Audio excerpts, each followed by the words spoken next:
Dans les années 90, difficile de voir la télévision sans Christophe de Chavannes et Jean-Luc Delarue.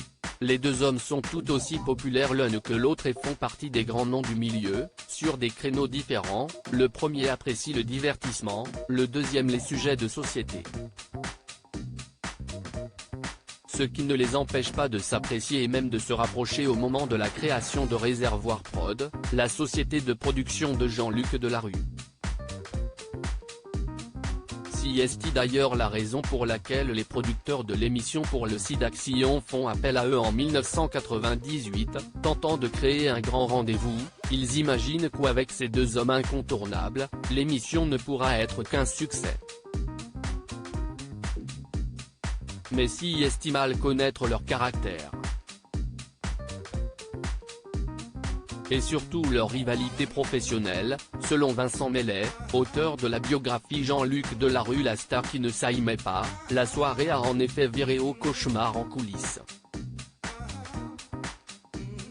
En effet, si les deux présentateurs ne laissent rien voir à l'antenne, ils sont furieux de devoir partager la lumière et pensent toujours que l'autre est plus mis en avant. Et si le producteur Franck Sora qui en subit les retombées, selon le biographe en effet, l'homme est convoqué par chacun des deux animateurs qui lui reprochent de favoriser l'autre. Une situation difficile qu'il aura du mal à pardonner à Jean-Luc Delarue, qu'il pense dingue et si rapidement violent. Cependant, le présentateur, bien loin de se froisser, saura se faire pardonner, il invite Franck Sora à déjeuner et tous les deux se réconcilient quelques semaines plus tard. Une réconciliation qui mènera à une grande collaboration. En effet, tous les deux devenus rapidement fusionnels, ont monté une autre société de production ensemble, que Franck Sora dirige seul désormais. Christophe de Chavannes, quant à lui, s'était montré très touché de la mort de Jean-Luc Delarue, survenue le 24 août 2012 alors que le présentateur n'avait que 48 ans et lui avait rendu un bel hommage à la télévision. Moi j'ai connu Jean-Luc il y a très longtemps.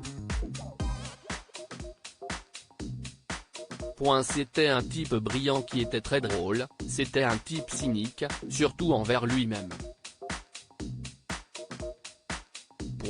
C'est quelqu'un que j'aimais beaucoup, on a été très proches ensuite on s'est peu vu, puisque tout brillant qu'il soit, il était un peu givré comme on l'est tous. On avait en fait un profond respect l'un pour l'autre, on se le disait, on s'envoyait des mots, avait-il raconté sur BFM Télévision le jour de sa mort.